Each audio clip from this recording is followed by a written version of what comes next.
Vamos refletir sobre alguns aspectos do livro Além do Karma.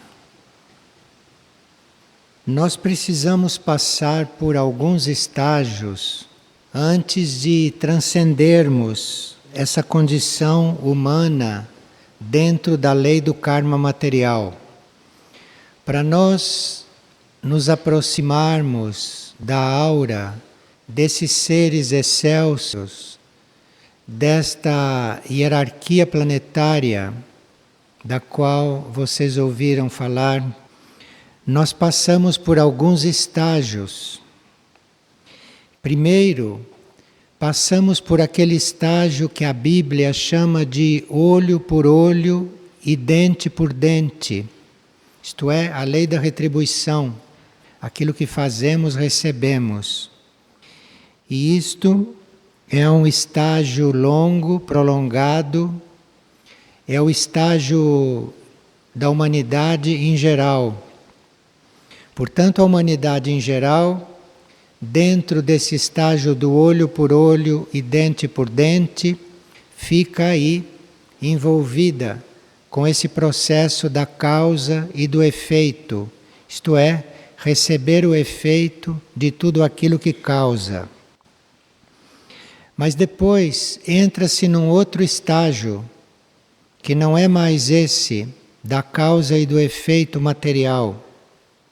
É quando nós começamos a agir sem apego pelos frutos das nossas ações. Então, quando nós começamos a agir sem visar resultados, quando nós começamos a agir sem pensar em retribuição, em compensações, então o nosso agir, a nossa ação vai ficando até certo ponto neutralizada. Então nós mudamos de estágio. O karma não trabalha conosco mais da mesma maneira. Porque no olho por olho e dente por dente, nós agíamos conforme nós, conforme aquilo que somos. E neste estágio de agir desapegado do fruto das ações, nós já começamos a agir mais pensando no outro. Passamos a agir mais com referência a coisas que não são exatamente para nós. E depois vem um terceiro estágio. Depois que nós passamos a agir sem visar o fruto das ações, sem necessitarmos de reconhecimento, sem necessitarmos de coisas em troca, então nós começamos a assumir realmente a vida de serviço. E quando começamos a assumir a vida de serviço, muda também o nosso relacionamento com a lei kármica. Aí isto passa por uma outra mudança. Se nós assumirmos uma vida de serviço, o karma não funciona mais conosco na lei da retribuição pura e simples, mas aí entram outros fatores, entram outras nuances que mudam o nosso relacionamento com esta lei do equilíbrio. E se nós subimos nesta escala de primeiro agirmos sem visar frutos, depois agirmos simplesmente por serviço, desinteressadamente. Depois, assumindo esta vida de serviço, então podemos começar a agir não por estas coisas, mas podemos começar a agir como preparação a uma vida futura. Isto muda completamente, de novo, o nosso relacionamento com a lei. O nosso ser e a vida em geral tem um futuro, uma visão futura. E nós começamos a agir com respeito a este futuro. Então o karma já responde diferente. A lei do karma trabalha diferente conosco.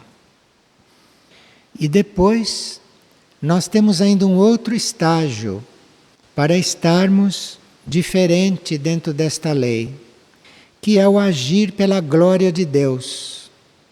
Enfim, nós não agimos por nada disto que se falou, mas agimos simplesmente pela glória de Deus. E isto é um estágio já mais avançado, que vamos ver. Então o livro é ordenado de forma que se veja todas estas etapas do nosso relacionamento kármico e da nossa posição dentro desta lei. Se vocês forem seguindo todas as chaves que o livro dá, vocês vão ver como se passa dessa lei do karma material, deste olho por olho e dente por dente, desta coisa que é emitida e que depois retorna, para uma lei do equilíbrio, na qual esta lei age diferente.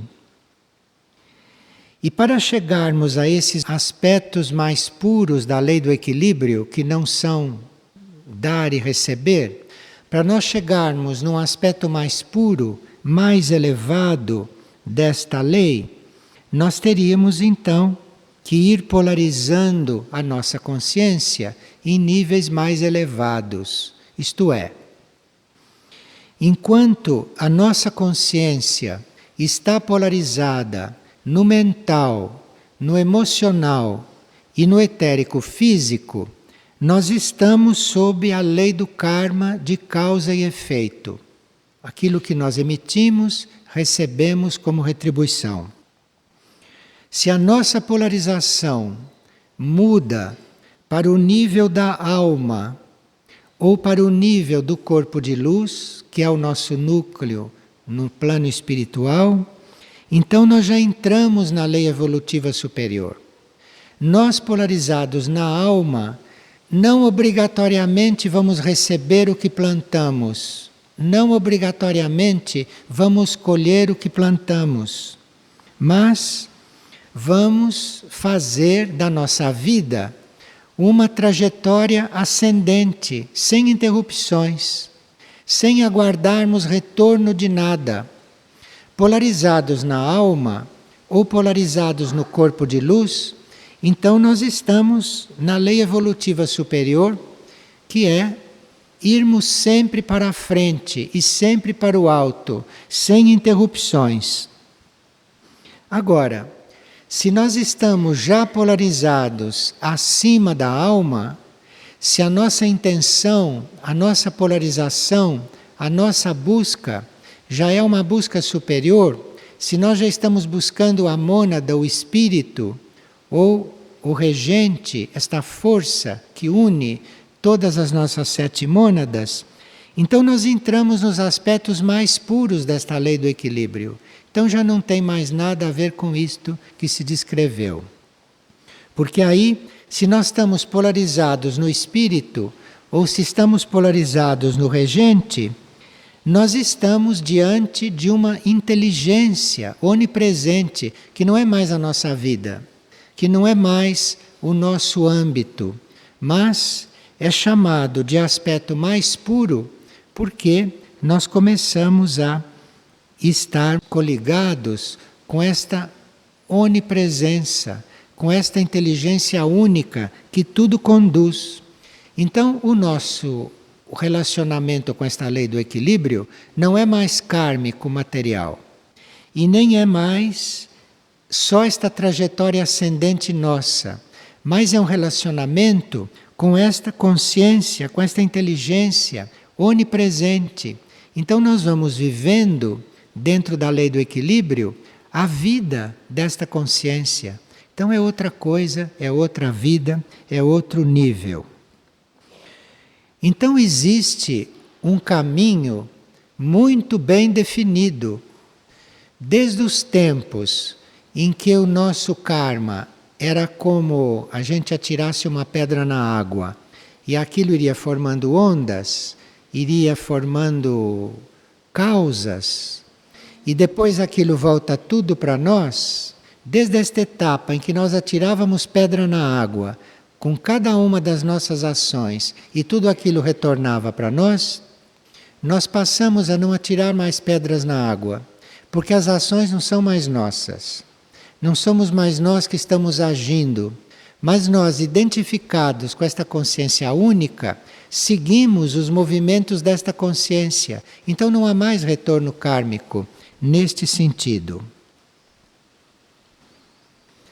Estas coisas que nós fazemos, sentimos ou pensamos, voltam para nós, na lei do karma material, que é o caso da grande maioria, isto volta para nós não como castigo e nem como prêmio. Mas isso nós vamos compreender só depois. Quando nós agimos, isto volta para nós. E nós, com a consciência que temos nesse nível, achamos que fomos premiados ou achamos que fomos castigados. Mas não é uma coisa e nem outra. Nós só vamos compreender que aquilo volta para nós, não é para nos premiar e nem para nos castigar. Aquilo volta para equilibrar o universo naquilo que ele ficou desequilibrado. Então, se você agiu, você mexeu com o equilíbrio do universo. E para aquilo voltar a ficar equilibrado, aquilo tem que retornar. Senão o universo ia ficar todo desordenado com as nossas ações. Então veja que quando nós estamos na lei do karma material, da causa e efeito, que é a lei da humanidade em geral, se as coisas não retornassem para nós, o universo perderia o equilíbrio. Mas nós só vamos compreender que não estamos sendo castigados e nem premiados quando evoluímos, quando a nossa consciência se amplia.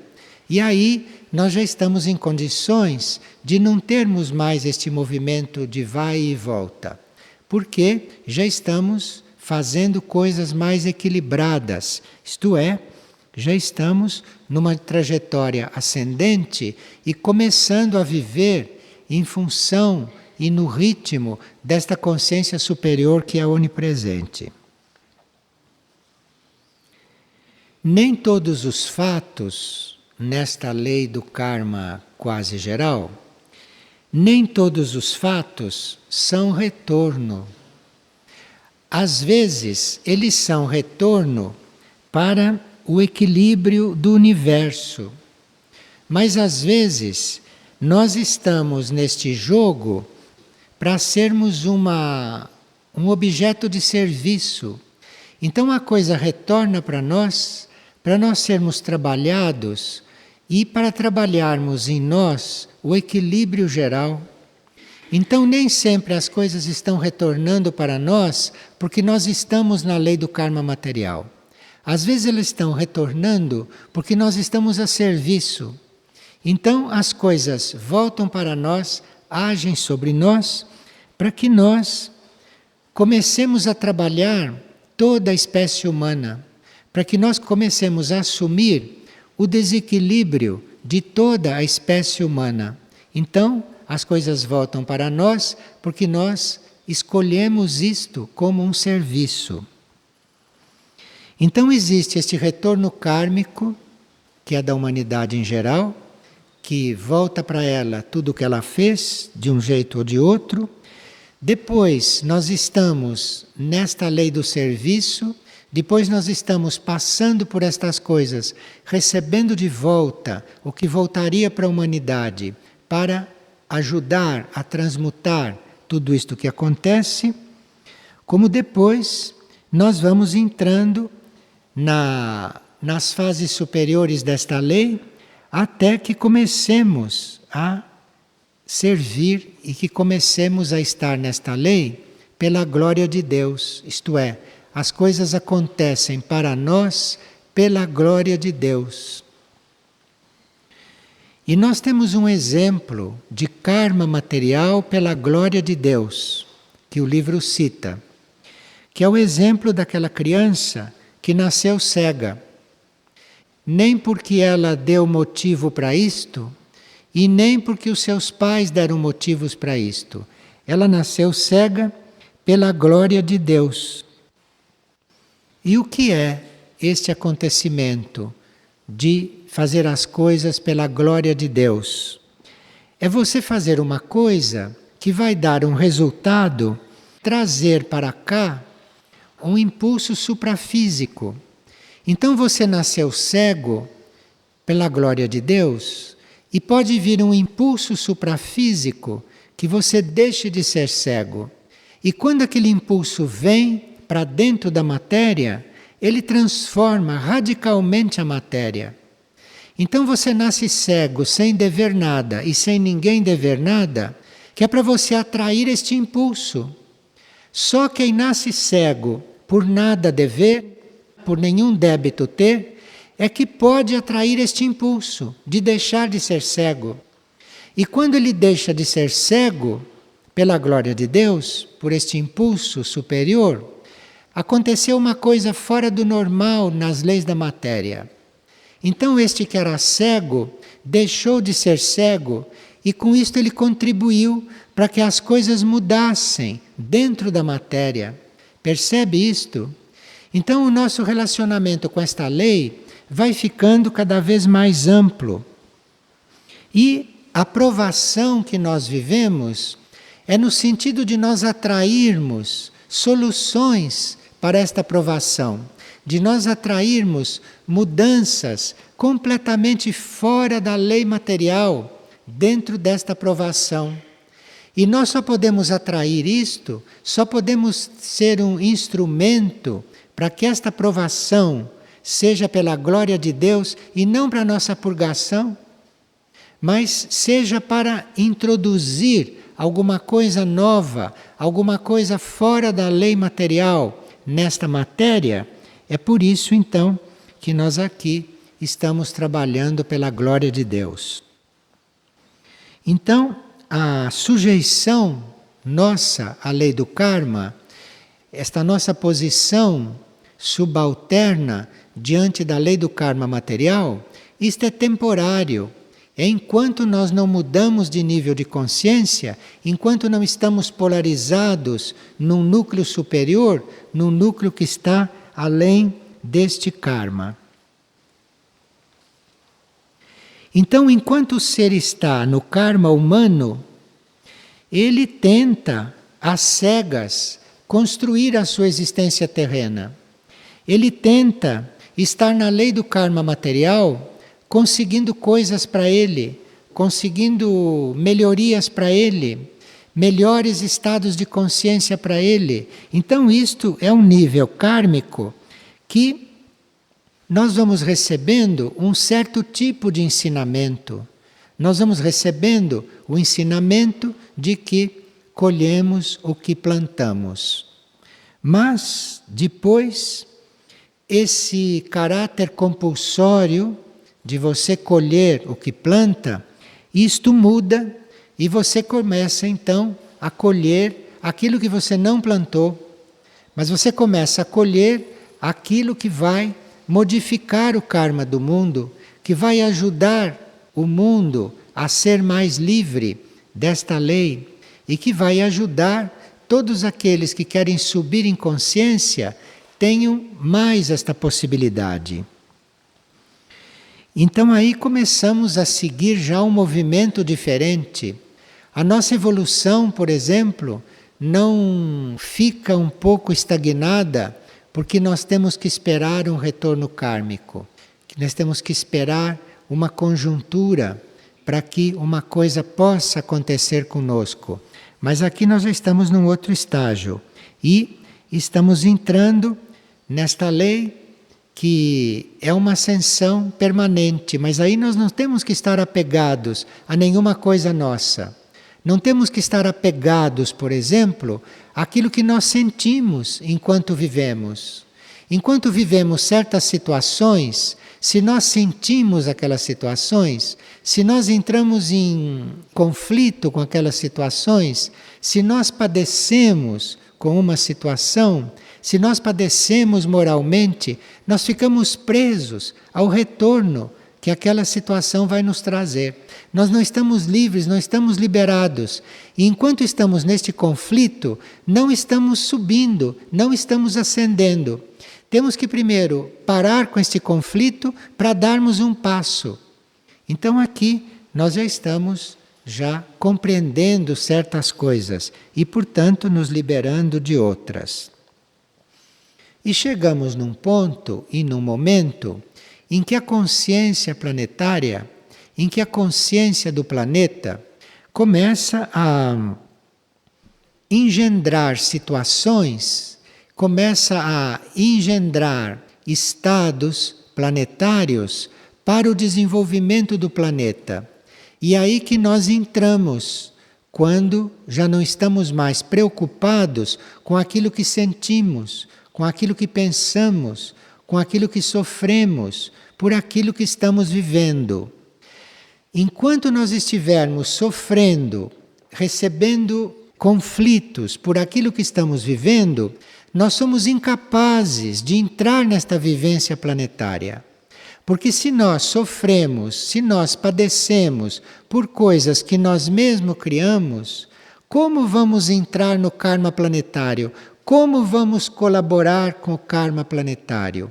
Como vamos entrar nesta lei evolutiva mais pura e maior? Porque aquilo que é do karma planetário e que nós poderemos viver, não vem como padecimento. Isto não pode vir como padecimento. E são coisas muito maiores do que essas ninharias das coisas pessoais, do sofrimento pessoal, do sofrimento individual. Então nós teríamos que realmente pedir luz, pedir a graça, teríamos que realmente pedir a força para não entrarmos em conflito com aquilo que vivemos. Veja que isto é um ponto delicado e que a gente pode compreender mal. Não entrar em conflito com aquilo que estamos vivendo não quer dizer que a gente não selecione aquilo que está vivendo, mas quer dizer que a gente aceite, que a gente não entre em conflito, que é para nós ficarmos em situação de vivermos coisas maiores. De vivermos coisas maiores que são kármicas, só que são do planeta, só que são muito mais geral. Então nós vamos fazendo esta caminhada muito livremente, se compreendemos, não é? Este mecanismo. Agora, este mecanismo que vai aumentando, ele é o mesmo que age quando nós, no passado, quando éramos ignorantes, atirávamos a pedra na água e depois aquelas ondas iam aumentando, aumentando, causando outras causas e depois aquilo voltava para nós. É a mesma lei, mas é num outro nível. Quando você jogava a pedra na água e aquilo ia e voltava e você recebia tudo de volta, é porque você vivia na superfície da água. Você estava na superfície da água, então você recebia aquilo tudo de volta. Agora, a pedra que caiu, se você não está na superfície, se você está lá no fundo, o efeito é diferente. O efeito lá no fundo não tem mais estas ondas que vão e voltam. Lá no fundo não tem mais isto.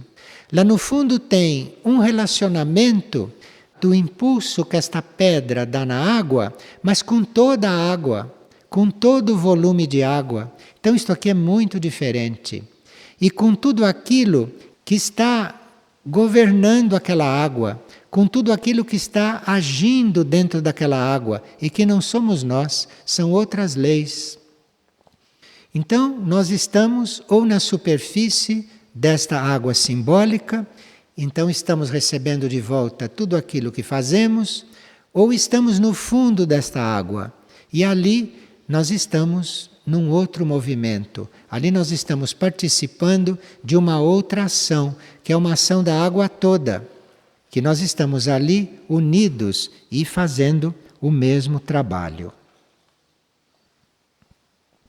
Nós entendemos muito bem a passagem do olho por olho, dente por dente, e para o estágio seguinte, que é aquele no qual nós entramos imediatamente, é com um trecho da Bhagavad Gita, o livro indiano. Porque a Bhagavad Gita está num nível diferente do nível da Bíblia. Então, na Bíblia, nós estamos no karma material, em geral. E na Bhagavad Gita, nós já estamos entrando em um outro tipo de karma. E o que a Bhagavad Gita diz aqui, que é muito claro, está na página 18. do livro Além do Karma. E como alguém observou aqui, Sri Aurobindo dizia que para nós termos silêncio mental, nós teríamos que nos identificar com algum mantra. Então, quando perguntavam como é que a minha mente pode silenciar e eu deixar de criar karma mental, porque o karma do pensamento é até muito mais forte do que o karma da ação física. Porque o movimento do pensamento e o movimento do emocional está agindo em planos onde a matéria é muito menos densa. Então, onde as coisas se armam com muito mais facilidade e com muito mais vigor. Então, para nós termos este silêncio mental que as pessoas perguntam, como é que eu vou deixar de criar karma com o pensamento? Você vai fazendo silêncio mental. Este silêncio mental nós conseguimos quando temos a nossa mente naquilo que nós chamamos um mantra, isto é, em um som evolutivo. E na página 18 nós temos uns versos tirados do Bhagavad Gita e que podem se tornar um mantra para o nosso silêncio mental, porque nos apazigua, porque nos deixa relaxados, porque nos deixa desligados daquele olho por olho e dente por dente que nós sabemos que existe também. Aqui diz o seguinte: o ignorante trabalha pelos frutos de sua ação. O sábio deve trabalhar também, porém sem desejo, e guiando os pés para o caminho do dever. Isto já começa a quietar a mente, se isto fica na nossa mente. E depois, aquele que age sem cobiça e sem planejamento pelos frutos da ação, tem suas correntes quebradas. Seus atos se desprendem dele, consumidos pela chama do conhecimento. Então, se você está agindo sem visar frutos, estes atos não se prendem a você, porque você os soltou. Então você age, mas não fica amarrado. Mesmo quando você ama alguém, você não fica amarrado, porque você não está segurando aquela pessoa. Então aquilo se desprende de você, se desliga, e você não fica preso. Agora, se você ama porque precisa ser amado, se você ama porque necessita daquilo, então você vai cada vez mais ficando preso, mesmo pelos seus atos positivos, como possa ser o amor. Você vai ficando amarrado, você vai ficando preso, e com isto você não sai desta lei material, com isto você não sai deste olho por olho e dente por dente. E o Bhagavad Gita continua: não só se desprender, mas voltar as costas aos frutos. Então você pode fazer uma obra benéfica. Não só não se apegue, mas volte as costas para esta obra. Vire para o outro lado, deixe a obra lá. Compreende como é? Bem, quem volta as costas aos frutos da obra, este nada necessita, passa a nada necessitar. Então a este nada falta mais. Então veja que nada te falta, não como prêmio. Nada te falta porque você soube voltar as costas a tudo. Porque você viveu tudo como todos vivem, mas não se apegou a nada. E não só, mas voltou as costas àquilo que você está vivendo. Isto é possível. Isto é possível para esta humanidade, isto é possível no plano físico, isto é possível dentro dos corpos. Então você não vai deixar de viver, você não vai deixar de produzir, você não vai deixar de aumentar as coisas para que os outros usufruam, Mas você não só vai se desligar dos frutos desta ação, como vai virar as costas para tudo isto e vai deixar isto funcionando sozinho, com as forças benéficas que foram geradas no princípio desta ação. E se você volta as costas a estes frutos, isto é, se você volta as costas a tudo aquilo que está vivendo, embora continue vivendo da melhor maneira, o seu espírito, a sua mônada, é suficiente para te alimentar, para te dar tudo o que é necessário. Enfim, o espírito, que é onipotente, vai fazer acontecer tudo aquilo que é necessário. Mas isto não é por prêmio. Isto é porque você voltou as costas àquilo que fez. Você não se apegou àquilo. Você não se manchou com aquilo que você vive. Você ficou livre. E aí o seu espírito pode descer totalmente. Seu espírito pode estar na sua vida completamente. Então você age, porém, além desta ação. Você fez tudo o que todo mundo faz, mas você está além desta ação. Você está voltando as costas. Você está no mundo sem ser do mundo, como diz aquela lei um pouco mais sutil. Você está na vida sem ser da vida. Você está além deste karma material. E é aí que o livro nos leva. No final, nós estamos diante deste além, diante desta coisa que está mais além. Então, o que volta a nós, o que retorna a nós, é muito diferente daquilo que retornava antes. Tem um sentido completamente diferente. E aí então entram as três coisas tão importantes para o futuro da humanidade e que nós já podemos estar preparando se estamos além do karma, se a nossa ação está além desta retribuição kármica.